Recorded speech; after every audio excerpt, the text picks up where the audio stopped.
بسم الله الرحمن الرحيم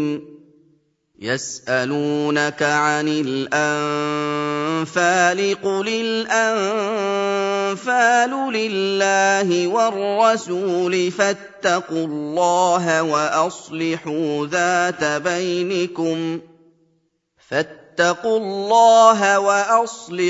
ذات بينكم وأطيعوا الله ورسوله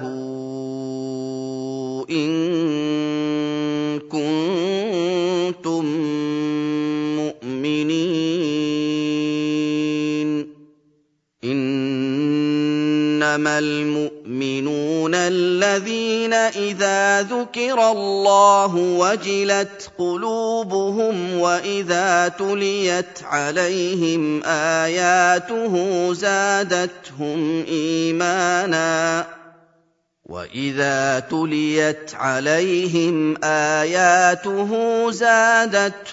إيمانا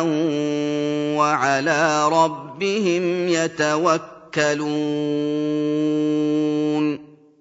الذين يقيمون الصلاة ومما رزقناهم ينفقون أولئك هم المؤمنون حقا لهم درجات عند ربهم ومغفرة ورزق كريم كما أخرجك ربك من بيتك بالحق وإن فريقا من المؤمنين لكارهون يجادلونك في الحق بعدما تبين كأنما يساقون إلى الموت وهم ينظرون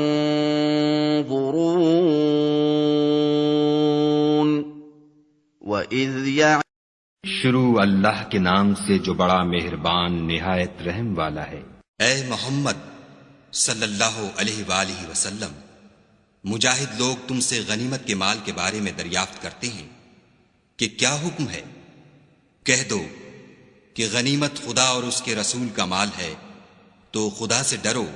और आपस में सुलह रखो, और अगर ईमान रखते हो तो खुदा और उसके रसूल के हुक्म पर चलो। मोमिन तो वो हैं कि जब खुदा का जिक्र किया जाता है तो उनके दिल डर जाते हैं, और जब उन्हें उसकी आयतें पढ़कर सुनाई जाती हैं तो उनका ईमान और बढ़ जाता है, और वो अपने परवरदिगार पर भरोसा रखते हैं, और वो जो नमाज पढ़ते हैं और जो माल हमने उनको दिया है उसमें से नेक कामों में खर्च करते हैं। यही सच्चे मोमिन हैं, और इनके लिए परवरदिगार के हां बड़े बड़े दर्जे और बख्शिश और इज्जत की रोजी है। इन लोगों को अपने घरों से इस तरह निकलना चाहिए था जिस तरह तुम्हारे परवरदिगार ने तुमको तदबीर के साथ अपने घर से निकाला। और उस वक्त मोमिनों की एक जमात नाखुश थी। वो लोग हक बात में इसके जाहिर हुए पीछे तुमसे झगड़ने लगे, गोया मौत की तरफ धकेले जाते हैं और उसे देख रहे हैं। وَإِذْ يَعِدُكُمُ اللَّهُ إِحْدَى الطَّائِفَتَيْنِ أَنَّهَا لَكُمْ وَتَوَدُّونَ أَنَّ غَيْرَ ذَاتِ الشَّوْكَةِ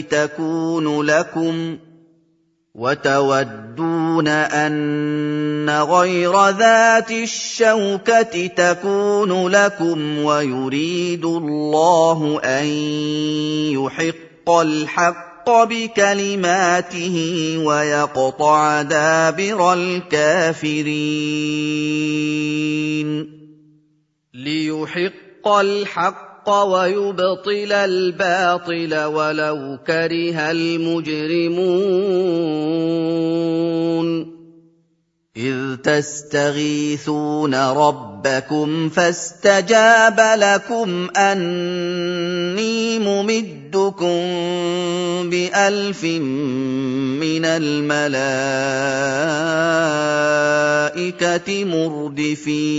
مردفين وما جعله الله إلا بشرى ولتطمئن به قلوبكم وما النصر إلا من عند الله إن الله عزيز حكيم। और उस वक्त को याद करो जब खुदा तुमसे वादा करता था कि अबू सुफियान और अबू जहल के 2 गिरोहों में से एक गिरोह तुम्हारा मुसख्खर हो जाएगा और तुम चाहते थे कि जो काफिला बेशान व शौकत यानी बेहथियार है वो तुम्हारे हाथ आ जाए, और खुदा चाहता था कि अपने फरमान से हक को कायम रखे और काफिरों की जड़ काट कर फेंक दे, ताकि सच को सच और झूठ को झूठ कर दे। गो मुशरिक नाखुश ही हों। जब तुम अपने परवरदिगार से फरियाद करते थे तो उसने तुम्हारी दुआ कबूल कर ली और फरमाया कि तसल्ली रखो, हम 1000 फरिश्तों से जो एक दूसरे के पीछे आते जाएंगे तुम्हारी मदद करेंगे। और उस मदद को खुदा ने महज बशारत बनाया था कि तुम्हारे दिल उससे इत्मीनान हासिल करें, और मदद तो अल्लाह ही की तरफ से है। बेशक खुदा गालिब हिकमत वाला है। إذ يغشيكم النعاس أمنة منه وينزل عليكم من السماء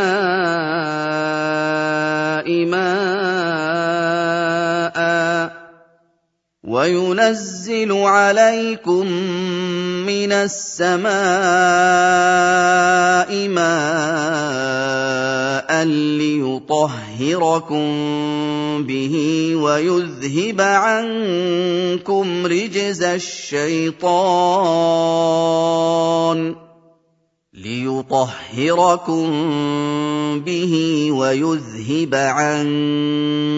رجز الشيطان وليربط على قلوبكم ويثبت به الأقدام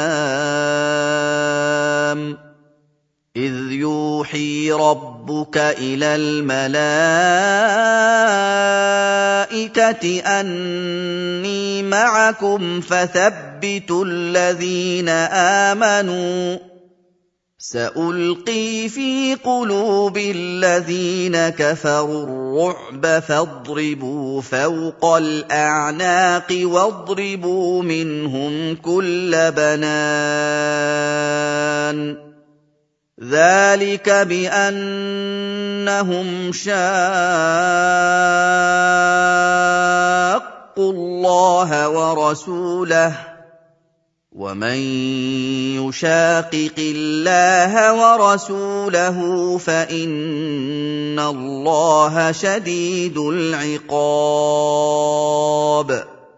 जब उसने तुम्हारी तस्कीन के लिए अपनी तरफ से तुम्हें नींद की चादर उड़ा दी और तुम पर आसमान से पानी बरसा दिया ताकि तुमको उससे नहलाकर पाक कर दे और शैतानी नजासत को तुमसे दूर कर दे, और इसलिए भी कि तुम्हारे दिलों को मजबूत कर दे और इससे तुम्हारे पांव जमाए रखे। जब तुम्हारा परवरदिगार फरिश्तों को इरशाद फरमाता था कि मैं तुम्हारे साथ हूं, तुम मोमिनों को तसल्ली दो कि साबित कदम रहें। मैं अभी अभी काफिरों के दिलों में रोब व हैबत डाले देता हूं, तो उनके सर मार कर उड़ा दो और उनका पोर पोर मार कर तोड़ दो। ये सजा इसलिए दी गई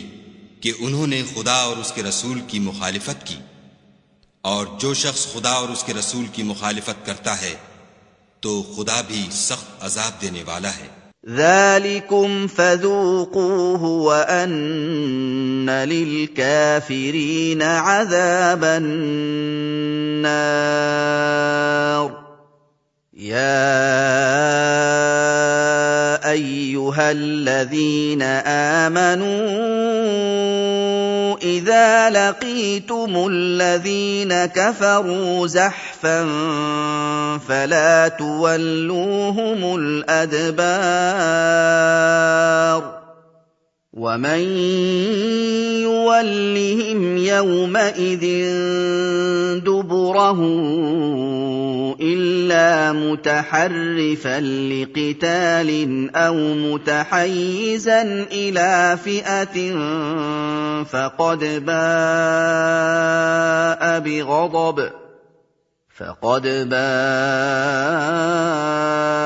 بغضب من الله ومأواه جهنم وبئس المصير فلم تقتلوهم ولكن الله قتلهم وما رميت إذ رميت ولكن الله رمى وليبلي المؤمنين منه بلاء حسنا إن الله سميع عليم ये मजा तो यहां चखो और ये जाने रहो कि काफिरों के लिए आखिरत में दोज़ख का अजाब भी तैयार है। ऐ अहले ईमान, जब मैदान जंग में कुफ्फार से तुम्हारा मुकाबला हो तो उनसे पीठ न फेरना, और जो शख्स जंग के रोज इस सूरत के सिवा कि लड़ाई के लिए किनारे किनारे चले, यानी हिकमत अमली से दुश्मन को मारे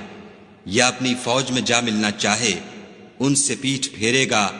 तो समझो कि वो खुदा के गजब में गिरफ्तार हो गया और उसका ठिकाना दोज़ख है और वो बहुत ही बुरी जगह है। तुम लोगों ने उन कुफ्फार को कत्ल नहीं किया बल्कि खुदा ने उन्हें कत्ल किया।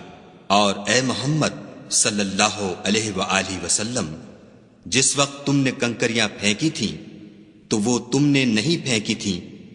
बल्कि अल्लाह ने फेंकी थीं। उससे ये गरज थी कि मोमिनों को अपने एहसानों से अच्छी तरह आजमा ले। बेशक खुदा सुनता जानता है। ذَلِكُمْ وَأَنَّ اللَّهَ مُوهِنُ كَيْدِ الْكَافِرِينَ إِن تَسْتَفْتِحُوا فَقَدْ جَاءَكُمُ الْفَتْحُ وَإِن تَنْتَهُوا فَهُوَ خَيْرٌ لَّكُمْ وَإِن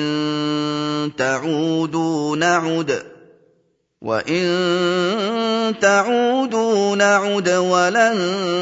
تُغْنِيَ عَنكُمْ فِئَتُكُمْ شَيْئًا وَلَوْ كَثُرَتْ وَأَنَّ اللَّهَ مَعَ الْمُؤْمِنِينَ يَا أَيُّهَا الَّذِينَ آمَنُوا أطيعوا الله ورسوله ولا تولوا عنه وأنتم تسمعون ولا تكونوا كالذين قالوا سمعنا وهم لا يسمعون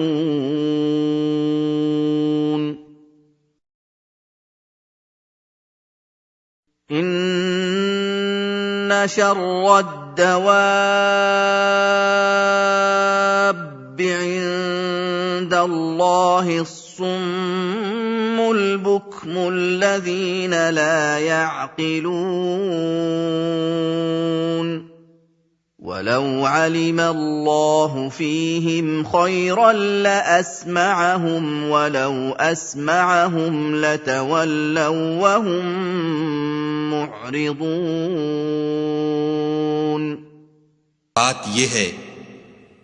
कुछ शक नहीं कि खुदा काफिरों की तदबीर को कमजोर कर देने वाला है। काफिरों, अगर तुम मोहम्मद सल्लल्लाहु अलैहि वसल्लम पर फतह चाहते हो तो तुम्हारे पास फतह आ चुकी। देखो, अगर तुम अपने अफआल से बाज आ जाओ तो तुम्हारे हक में बेहतर है, और अगर फिर नाफरमानी करोगे तो हम भी फिर तुम्हें अजाब करेंगे। और तुम्हारी जमात खा कितनी ही कसीर हो तो तुम्हारे कुछ भी काम ना आएगी, और खुदा तो मोमिनों के साथ है। ए ईमान वालो, खुदा और उसके रसूल के हुक्म पर चलो और उससे रूगर्दानी न करो, और तुम सुनते हो। और उन लोगों जैसे न होना जो कहते हैं कि हमने हुक्म खुदा सुन लिया, मगर हकीकत में नहीं सुनते। कुछ शक नहीं कि खुदा के नजदीक तमाम जानदारों से बदतर बहरे गूंगे हैं जो कुछ नहीं समझते। और अगर खुदा उनमें नेकी का मादा देखता तो उनको सुनने की तौफीक बख्शता, और अगर बगैर सलाहियत हिदायत के समाअत देता तो वो मुंह फेर कर भाग जाते। या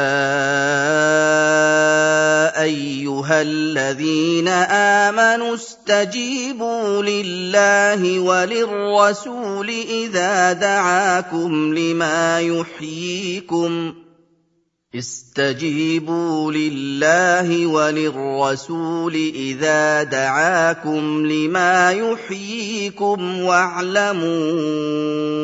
أن الله يحول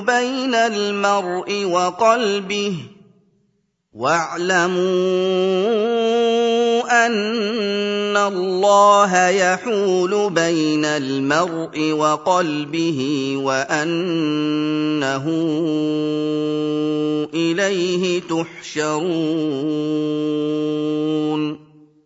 واتقوا فتنة لا تصيبن الذين ظلموا منكم خاصة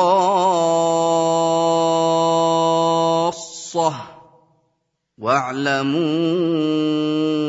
أن الله شديد العقاب واذكروا إذ أنتم قليل مستضعفون في الأرض تخافون أن يتخطفكم الناس فآواكم وأيدكم بنصره ورزقكم من الطيبات لعلكم تشكرون। मोमिनो, खुदा और उसके रसूल का हुक्म कबूल करो, जबकि रसूल खुदा तुम्हें ऐसे काम के लिए बुलाते हैं जो तुमको जिंदगी जाविदा बख्शता है। और जान रखो कि खुदा आदमी और उसके दिल के दरमियान हायल हो जाता है, और ये भी कि तुम सब उसके रूबरू जमा किए जाओगे। और उस फितने से डरो जो खुसूसियत के साथ उन्हीं लोगों पर वाक़े न होगा जो तुम में गुनाहगार हैं। और जान रखो कि खुदा सख्त अजाब देने वाला है। और उस वक्त को याद करो जब तुम जमीन मक्का में कलील और ज़ईफ समझे जाते थे और डरते रहते थे कि लोग तुम्हें उड़ा न ले जाएं, यानी बेखानुमा न कर दें। तो उसने तुमको जगह दी और अपनी मदद से तुमको तक़वियत बख्शी और पाकीज़ा चीजें खाने को दी ताकि उसका शुक्र करो। या अय्युहल्लज़ीन आमनू ला तख़ूनुल्लाह वर्रसूल वतख़ूनू अमानातिकुम वअंतुम तअलमून वा'लमू अन्नमा أموالكم وأولادكم فتنة وأن الله عنده أجر عظيم يا أيها الذين آمنوا إن اتقوا الله يجعل لكم فرقانا ويكفر عنكم سيئاتكم ويغفر لكم والله ذو الفضل العظيم। وَإِذْ يَمْكُرُ بِكَ الَّذِينَ كَفَرُوا لِيُثْبِتُوكَ أَوْ يَقْتُلُوكَ أَوْ يُخْرِجُوكَ وَيَمْكُرُونَ وَيَمْكُرُ اللَّهُ وَاللَّهُ خَيْرُ الْمَاكِرِينَ। ऐ ईमान वालो, ना तो खुदा और रसूल की अमानत में खयानत करो और ना अपनी अमानतों में खयानत करो, और तुम इन बातों को जानते हो, और जान रखो कि तुम्हारा माल और औलाद बड़ी आजमाइश है, और ये कि खुदा के पास नेकियों का बड़ा सवाब है। मोमिनो, अगर तुम खुदा से डरोगे तो वो तुम्हारे लिए अम्र फारिक पैदा कर देगा, यानी तुमको मुमताज कर देगा और तुम्हारे गुनाह मिटा देगा और तुम्हें बख्श देगा, और खुदा बड़े फजल वाला है। और ए मोहम्मद सल्लल्लाहु अलैहि वसल्लम, उस वक्त को याद करो जब काफिर लोग तुम्हारे बारे में चाल चल रहे थे कि तुमको कैद कर दें या जान से मार दें या वतन से निकाल दें। तो उधर तो वो चाल चल रहे थे और इधर खुदा चाल चल रहा था, और खुदा सबसे बेहतर चाल चलने वाला है। وَإِذَا تُتْلَىٰ عَلَيْهِمْ آيَاتُنَا قَالُوا قَدْ سَمِعْنَا لَوْ نَشَاءُ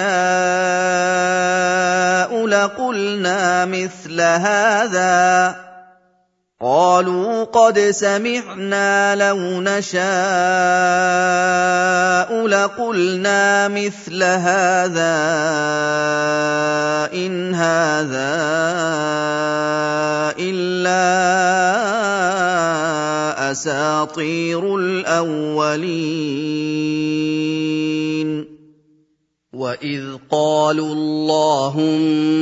إِن كَانَ هَٰذَا هُوَ الْحَقَّ مِنْ عِندِكَ فَأَمْطِرْ عَلَيْنَا حِجَارَةً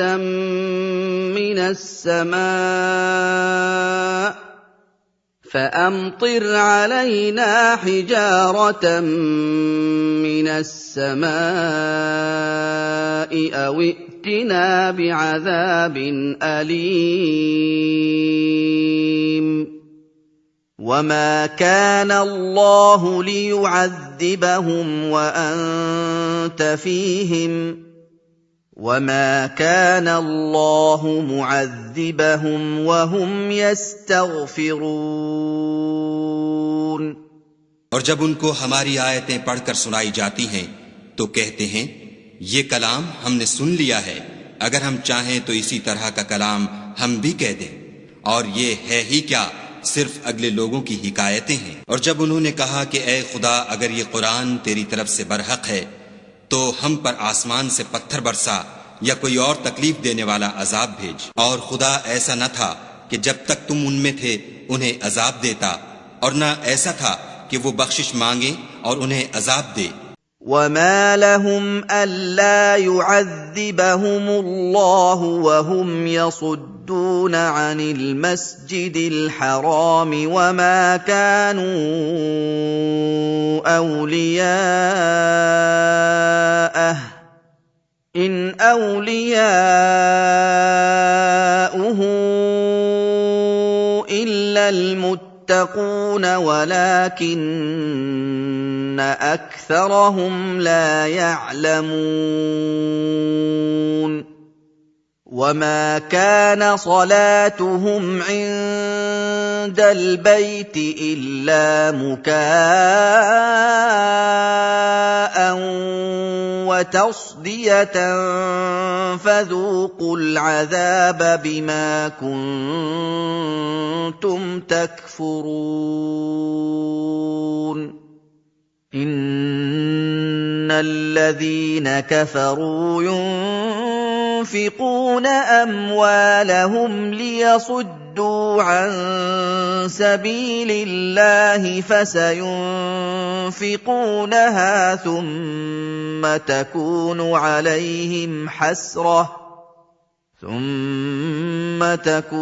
عَلَيْهِمْ حَسْرَةً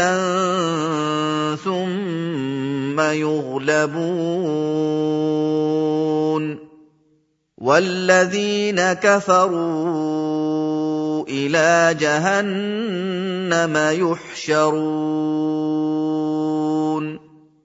ليميز الله الخبيث من الطيب ويجعل الخبيث بعضه على بعض فيركمه جميعا فيجعله في جهنم أولئك هم الخاسرون। और अब उनके लिए कौन सी वजह है कि वो उन्हें अजाब न दे जबकि वो मस्जिद मोहतरम में नमाज पढ़ने से रोकते हैं और वो उस मस्जिद के मुतवल्ली भी नहीं हैं। उसके मुतवल्ली तो सिर्फ परहेजगार हैं, लेकिन उनमें के अक्सर नहीं जानते। और उन लोगों की नमाज खाना काबा के पास सीटियां और तालियां बजाने के सिवा कुछ न थी। तो तुम जो कुफ्र करते थे अब उसके बदले अजाब का मजा चखो। जो लोग काफिर हैं अपना माल खर्च करते हैं कि लोगों को खुदा के रास्ते से रोकें, सो अभी और खर्च करेंगे, मगर आखिर वो खर्च करना उनके लिए मूजिबे अफसोस होगा और वो मगलूब हो जाएंगे और काफिर लोग दोजक की तरफ हांके जाएंगे, ताकि खुदा पाक से नापाक को अलग कर दे और नापाक को एक दूसरे पर रखकर एक ढेर बना दे, फिर उसको दोजख में डाल दे। यही लोग खसारा पाने वाले हैं।